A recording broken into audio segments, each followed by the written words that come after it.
Muy buenas a todos y bienvenidos una vez más aquí a la cadena de bloques. Disculpadme si hoy me escucháis la voz un poco, apagada, un poco distinta. Estoy algo acatarrado, con lo cual pues se hará lo que se pueda, pero bueno, estoy en condiciones de conseguir grabar un podcast. En verdad, no creo que suponga tanta diferencia y espero que se escuche correctamente. Dicho todo esto, vamos a, antes de la breve cuña publicitaria de siempre, autopublicitaria más bien, vamos a hablar un poco de qué vamos a hablar hoy. Es que, el título a lo mejor os ha descuadrado porque son varios temas distintos, pero hoy vamos a hablar de seguridad en Bitcoin, obviamente, no solo a nivel de usuario, que lo vamos a tocar el tema, pero no nos vamos a meter, sino la seguridad en la red de Bitcoin, es decir, la seguridad con la que cuenta Bitcoin, ¿no? Esos incentivos a la honestidad, esos incentivos a desincentivar las trampas en el sistema. Vamos a hablar de Bitcoins Premium. Ahora entenderéis qué es esto, o sea, qué Bitcoins son Premium y por qué. Y luego vamos a hablar también de refilón de privacidad y la importancia de todo esto frente a otras criptos y los estados. Ahora veremos exactamente a qué me refiero, pero antes, además de comentaros que me podéis contactar por Twitter, como ya sabéis, en @lacadenabloques, y evidentemente os animo a que compartáis estos podcasts con cualquier persona que consideréis que le puedan resultar interesantes, ¿no? Que se pueda interesar por estos temas o que le puedan apasionar, ¿no? Creáis que es un buen podcast para que escuche, pues os insto a que lo compartáis, a que lo apoyéis, ya sabéis, dejar un like, valorar el podcast con 5 estrellas si estáis en Spotify, ya sabéis que ayudáis muchísimo con eso y al final no cuesta nada, y dejar menos de 5 estrellas pues al final sería, ¿no? ¿Para qué? Ya que entras a dejar estrellas, pues dejas todas las que puedes, como no. Y además de todo esto, como decía, vengo a traeros de la mano de Relay, que para el que no lo conozca, básicamente es una startup, una empresa suiza que permite la compra de Bitcoin sin KIC. Si es verdad que, claro, ellos tendrían vuestros datos bancarios, ¿no? O el dato bancario con el que realizáis la transferencia para comprarlos, pero al final, si os informáis sobre Relay, pues es una de las mejores maneras, ¿no? Entra en el top 4, top 5 maneras que yo prefiero para comprar Bitcoin de manera cómoda y más o menos anónima, sin KIC, con lo cual es algo muy interesante. Además sois custodios vosotros del Bitcoin, no lo tenéis dependiendo de ningún tercero, y me han facilitado un código para que tengáis un 0,5% de descuento en comisiones. Ellos tienen unas comisiones bajísimas, pero bueno, es otro 0,5% más de comisión que os podéis ahorrar, ¿no? Con el código Diego LCB, las siglas de la cadena bloques. Pues ya sabéis, Diego LCB, todo en mayúsculas, y con ellos pues así, si lo utilizáis, ¿no? Al comprar vuestros bitcoins por ahí, pues estáis apoyando de manera indirecta y gratuita el podcast, y evidentemente, como os he dicho, todas estas cosillas pues me ayudan a mí a continuar creando contenido. Dicho esto, y animándoos a probarlo, es una gran aplicación para poder comprar, sobre todo con dólar cost average, ya sabéis, el DCA, es una estrategia que nos gusta, ¿no? Para ir acumulando, da igual el precio. Hecha esta entradilla, vamos a ir a el tema que nos ocupa hoy. Y claro, empecemos hablando de seguridad. Claro, la seguridad en Bitcoin no es solo que tú estés seguro, es decir, que tú tengas cuidado de qué software utilizas, ¿no? Es decir, si estás utilizando Trezor, pues verificar que sea Trezor. Si estás utilizando, pues, Wasabi Wallet, pues verificar las firmas antes de instalarlo. En fin, tener un backup correcto de semillas, ¿no? Ya sea en papeles hidrófugos, ¿no? O sea, papeles que no se puedan mojar. O incluso, respaldo con anillas metálicas, placas metálicas, etcétera, ¿no? Que es algo más sólido. Sólido es igual de sólido, pero me refiero más seguro o menos propenso a romperse que simplemente anotarlas en un papel, o mejor, considero yo por lo menos, que un gestor de contraseñas, por bueno que sea, que utilicéis siempre los factores de autenticación de los 2FA. Y bueno, que tengáis cuidado, ¿no? Que tengáis las semillas bien guardadas, las passphrase, que utilicéis hardware wallets, etcétera, ¿no?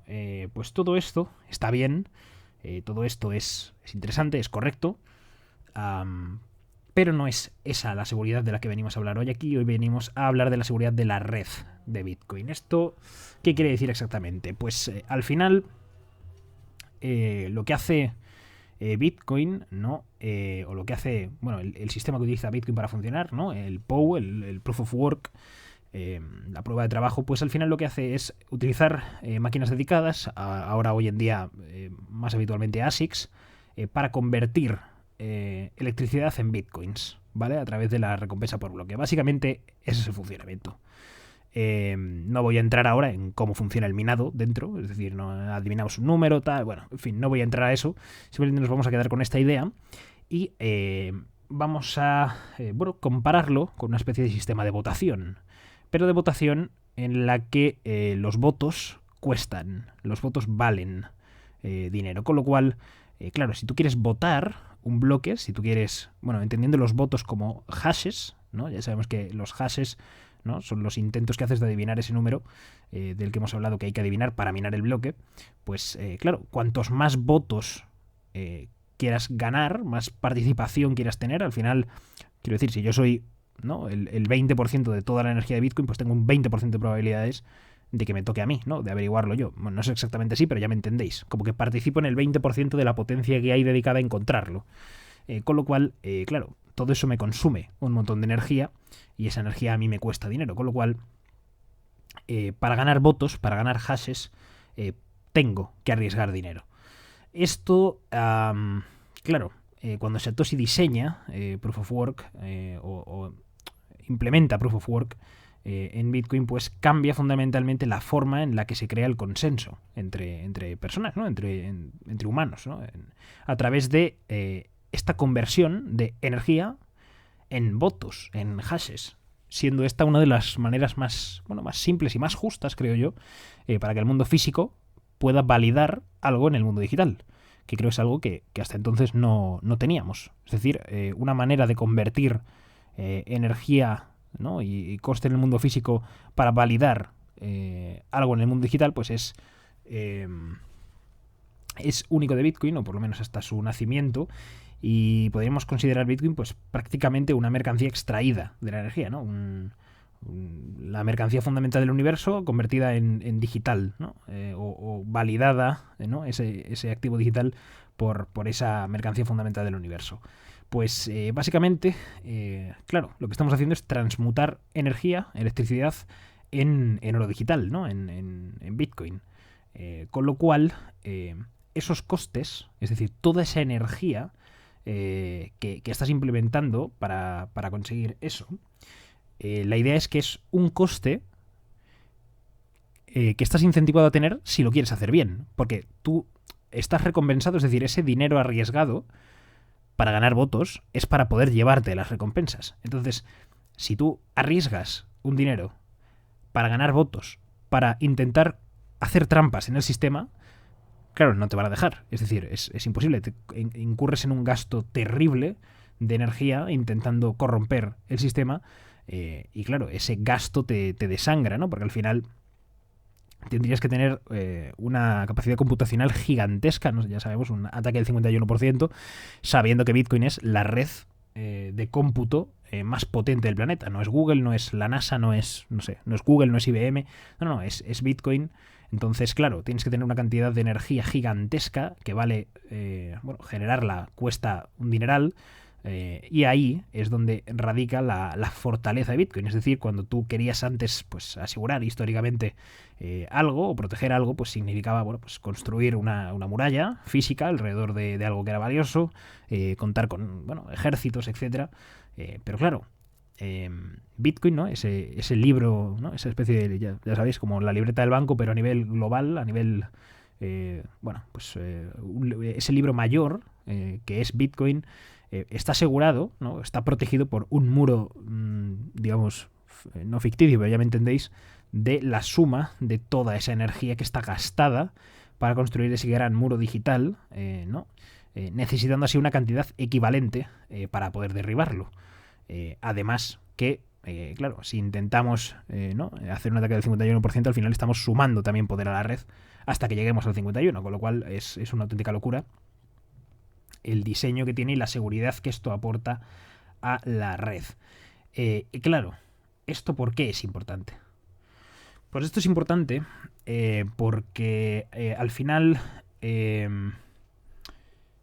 esto, que es una característica del Proof of Work, no es un problema que tenga el Proof of Work. Es decir, que Proof of Work consuma muchísima energía, no es ningún problema, es de hecho una característica muy importante, una característica clave que hace que todo esto funcione. Es decir, que Bitcoin sea seguro, si no, no lo sería, ¿no? Si hablaba el otro día, tendréis el podcast el domingo, espero, con Muloco, que claro, que cuando no se puede falsear, es decir, cuando tú tienes un coste para producir algo que no es... o sea, que no puedes falsear. Es decir, yo, por ejemplo, podía, ¿no?, acuñar monedas de oro y en X momento, pues, bueno, en vez de un 100% de oro, utilizo un 90% de oro y un 10% de cobre y lo mezclo todo y bueno, pues parece que he hecho lo mismo, pero he reducido el coste de producir esa moneda, con lo cual aquí no. Aquí la energía que yo necesito para alimentar esto la necesito, es decir, la tengo que generar de alguna manera.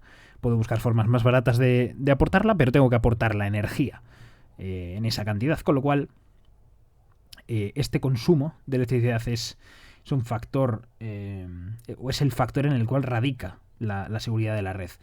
Y esto es importante porque, claro, frente a otras criptomonedas, ¿no?, frente a, no sé, pues Ethereum, ¿no? Que por ejemplo ahora, ¿no?, el tan aclamado cambio a Proof of Stake, pues al final siempre vas a tener un ente central, siempre vas a tener un tercero, siempre vas a tener a la Ethereum Foundation que pueda coger y, claro, o sea, quiero decir, Ethereum no tiene tope de emisión. Entonces, igual que deciden que lo tenga, decide que no lo tenga, o decide que emiten más o que emiten menos.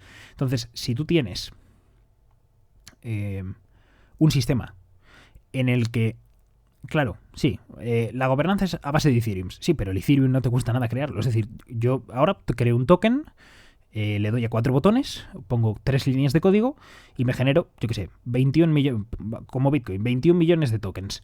Bueno, serían, ¿no?, sería una cripto, no un token, pero bueno, ya me entendéis. 21 millones de tokens y digo, no, se va a gobernar con esos 21 millones. Ya, pero es que esos 21 millones, o sea, quiero decir, yo tengo acceso a todo de inicio. Además, ¿no?, hay un, bueno, preminado, ya sabemos. En este caso ni minado, o sea, quiero decir, no existe ni el concepto de que haya que minarlos antes de sacarlo al público. Simplemente le das a 4 botones, el código lo autogenera y ya están ahí, no hay que minar, no hay que crearlos de cero. Con lo cual, claro, ahí está la clave. Yo puedo crear Ethereum o haber creado Ethereum y ya lo tengo, o puedo crear más si lo necesito para continuar gobernando en uno u otro sentido la red, mientras que en Bitcoin no. Y claro, si yo quisiera influir en Bitcoin, pues tengo que ponerme a producir energía. Si yo quiero influir en Ethereum y soy yo el que dirige Ethereum, posiblemente pues creo más Ethereum, me lo quedo yo y ya está. O sea, no hay más. Con lo cual, o puedo toquetear los parámetros que me hagan falta, ¿no?, para digamos, beneficiarme a mí y no al usuario medio que esté utilizando mi red. Con lo cual, esto lo que hace es...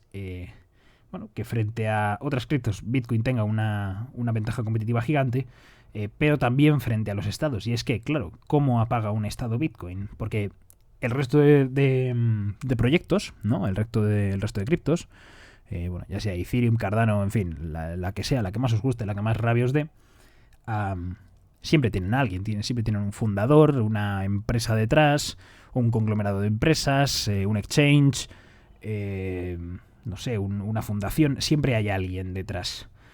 Con lo cual, claro, esa gente está sujeta a donde viva. Y el sitio donde viva probablemente, con total seguridad está, no, depende de que el Estado no le diga que tenga que hacer X cosa. No le obligue a hacerlo. Con lo cual, al no tener Bitcoin una cabeza visible, porque ya sabemos que Satoshi desaparece, ¿no? Es uno de los motivos por los que se piensa que puede ser, uno de los motivos de la desaparición de Satoshi, ¿no? O de que Satoshi desapareciese del mapa. En un primer momento, pues entendemos que pudo ser esto, ¿no? Como vimos con el caso del Liberty Dollar en Estados Unidos, claro, si no hay nadie, es decir, si nadie ha creado la moneda y la moneda funciona sola, es decir, Bitcoin funciona solo, no necesita de absolutamente nadie, claro, ¿a quién? ¿A por quién vas? O sea, ¿a quién apagas? No hay servidores que apagar, no hay una persona a la que condenar, no hay una empresa que cerrar o expropiar, no hay nada. Con lo cual, que sea un ente que funciona, ¿no? Que se autoabastece, digamos, que funciona descentralizadamente por sí solo, es clave también en ese tema de seguridad, y que sea una especie de, hidra sin cabeza, ¿no?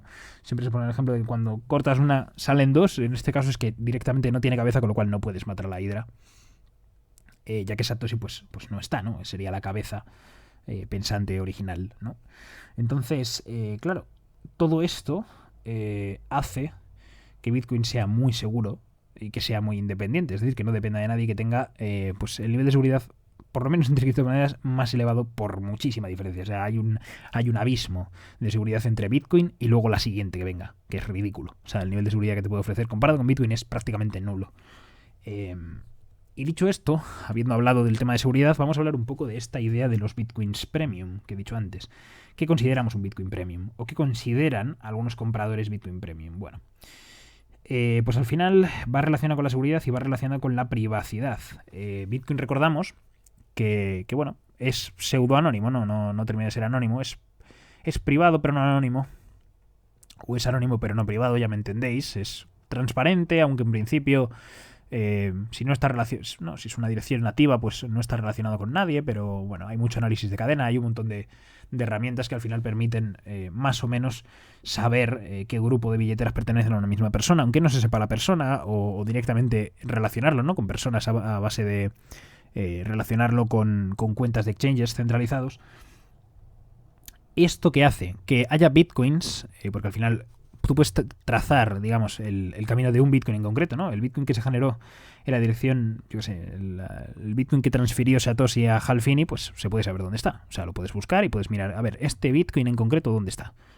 Entonces, esos bitcoins limpios, esos bitcoins premium, vienen de la minería, ¿no? Son bitcoins que acaban de ser recién minados, que hay gente que compra directamente a los mineros por un precio superior al del bitcoin del mercado, y diréis, ¿por qué? O sea, ¿por qué ese bitcoin vale algo más? ¿Por qué dices que es premium? Bueno, pues resulta que ese bitcoin, primero, no ha pasado por ningún proceso de KIC, es decir, no está relacionado con absolutamente nadie, es bitcoin que se acaba de generar, con lo cual está limpio, ¿no? Por eso decimos premium, y además no está relacionado con, no puede estar relacionado porque acaba de ser creado, ¿no? De nueva creación, con ningún tipo de, hackeo histórico, estafa, en fin, no puede tener un pasado sucio, entre comillas, porque, simplemente acaba de ser creado, y ese es un factor que le agrega, ¿no? Un puntito más de privacidad, de anonimato, ya que al ser comprado directamente, ¿no? De billetera a billetera, muchas veces directamente desde los mineros, pues claro, nunca ha pasado por ninguna otra billetera, nunca ha tenido contacto con ningún exchange, y por eso ese Bitcoin decimos que es premium y añade un pelín más de seguridad. Por eso hay gente que está dispuesta a pagar un poquito más por ese Bitcoin recién sacado de la minería, que no por un Bitcoin que ya lleva circulando un tiempo por exchanges, etcétera, ya ha pasado de mano en mano y vete tú a saber de dónde viene. Pues este ha sido el breve podcast de hoy. Ya habéis visto, tenéis ese código de relay, ya sabéis, Diego LCB, para poder comprar Bitcoin ahí en su servicio. Podéis revisarlo. Si tenéis alguna pregunta, ya sabéis que @lacadenabloques en Twitter, y espero que este podcast os haya resultado interesante, entretenido, que hayáis aprendido algo, y nos vemos este domingo con una entrevista por fin en un nuevo pod de la cadena de bloques.